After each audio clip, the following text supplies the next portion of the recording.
He served his country for 730 days, dreaming of holding his baby girl, only to come home to an empty crib, a locked door, and a chilling note that read, "Do not come looking. She is safe." Watch till the end and subscribe for more true life stories that will leave you speechless. After 730 days in the desert heat, Staff Sergeant Daniel Hayes stepped off the bus with trembling hands and a heart pounding louder than any battlefield explosion. The sun was setting behind him, casting a golden light over his dusty boots as he clutched a small pink teddy bear, worn and faded from the miles it had traveled, but still full of hope. He had bought it the moment he learned his wife, Alyssa, was pregnant with their first child. A girl, Emily. He never got to see her birth, never held her tiny fingers or heard her first cry. Every day in service, Daniel replayed the same vision, coming home, lifting his daughter in his arms, and finally becoming more than a soldier, becoming a father. As the cab pulled up to his quiet suburban home, something felt off. No balloons, no welcome sign, no tiny footprints running toward him, just silence. He stood at the front porch, heart thudding in his ears. The lights were off, the curtains drawn.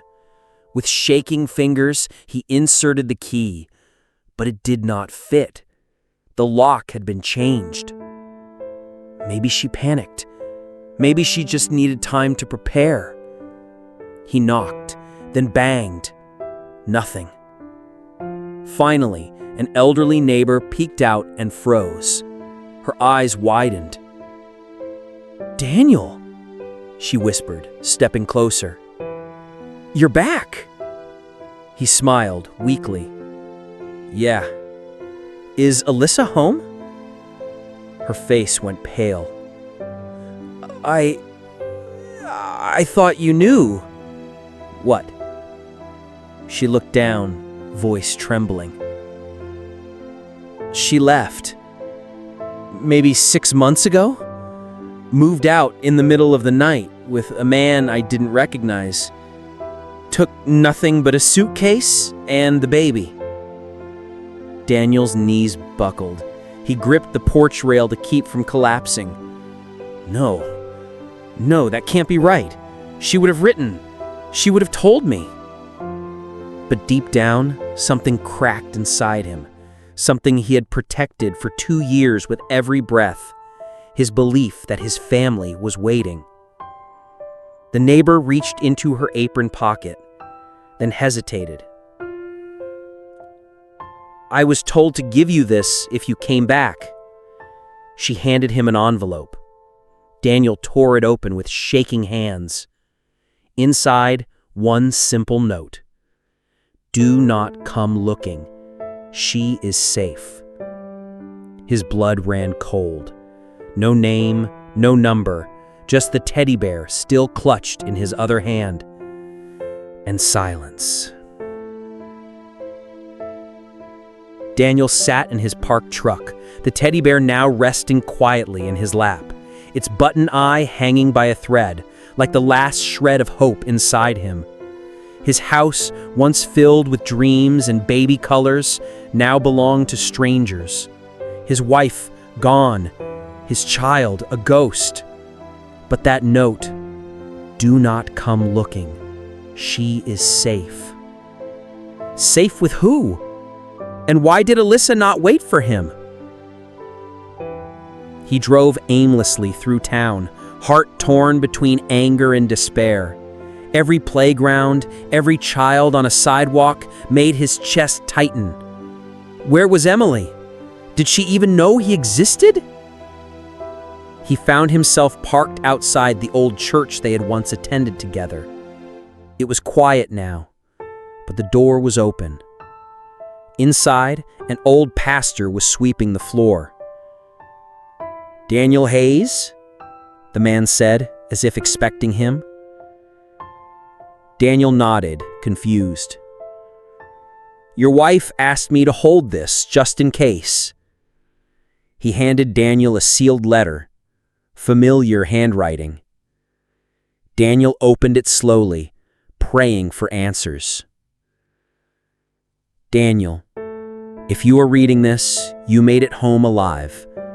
I always believed you would. But by now, you know I am gone. You missed a lot. Her first steps, her first words, her first fever. But I never stopped showing Emily your picture. I told her you were brave. But I could not wait forever, Daniel. I needed someone here, someone alive. Please do not hate me. She is safe. She is happy. Goodbye. Alyssa."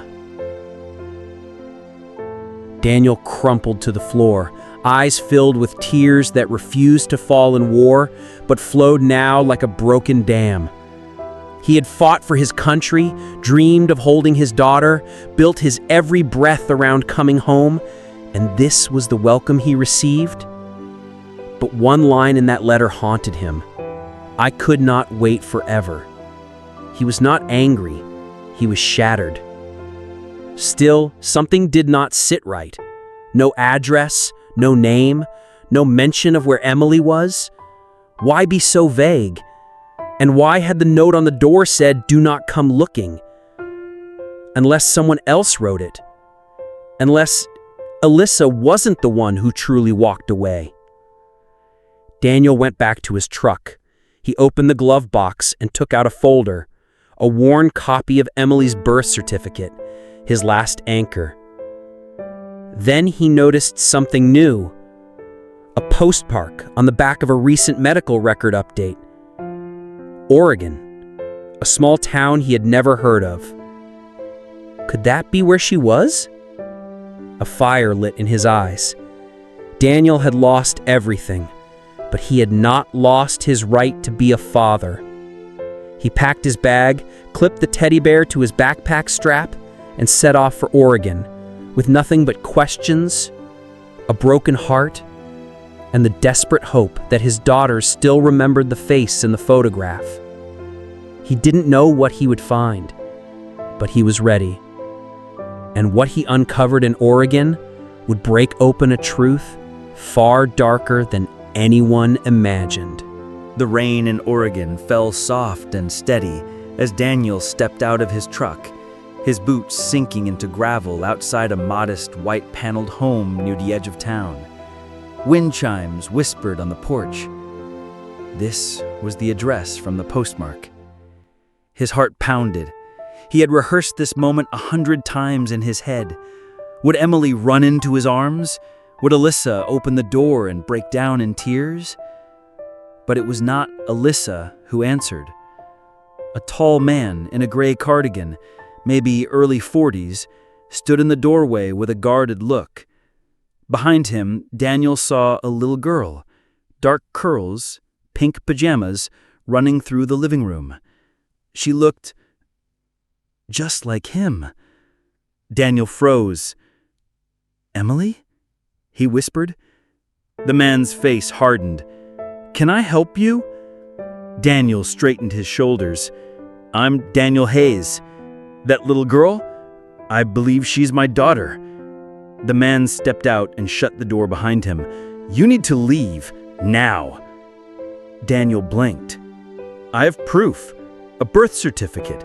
Letters. I am her father." The man's voice cut like a blade. "No, you were her father. Alyssa moved on. I married her. I raised Emily. She calls me Dad." Daniel's breath caught. "But she's my child. You cannot erase that." The man's voice softened slightly. "She does not know you exist." Those words stabbed deeper than any wound Daniel ever faced in war. His knees nearly buckled. "She thinks her dad has always been here. She is happy, stable. You showing up like this, it will destroy her." Daniel could barely speak. She doesn't even know I'm alive?" The man sighed. Alyssa was going to tell her when she was older. But then Alyssa got sick. Daniel's eyes shot up. Sick? Leukemia. She passed last winter. I have been raising Emily alone. The world tilted. Alyssa was gone? Daniel's legs gave out and he sank onto the porch steps. The man looked at him, unsure whether to feel pity or anger. Look, I am not your enemy. I respect your service, I really do. But I will protect her peace. That is what Alyssa wanted. Daniel stared at the door where his daughter had just been laughing. Laughing, like she was safe, loved. But I did not fight for this country to be erased from my own child's life, he said, voice low but fierce. The man looked at him one last time. Then fight wisely, because if you go to court, you might win, but she will suffer. Daniel sat there long after the door closed.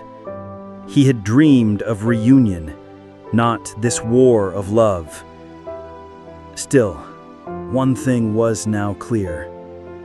Emily was alive, and she was his. And as he stood up, Teddy Bear still clipped to his backpack, he realized this was not the end. It was just the beginning. For days, Daniel paced the motel floor with court documents spread across the bed. He had rights. He had blood ties. He had proof.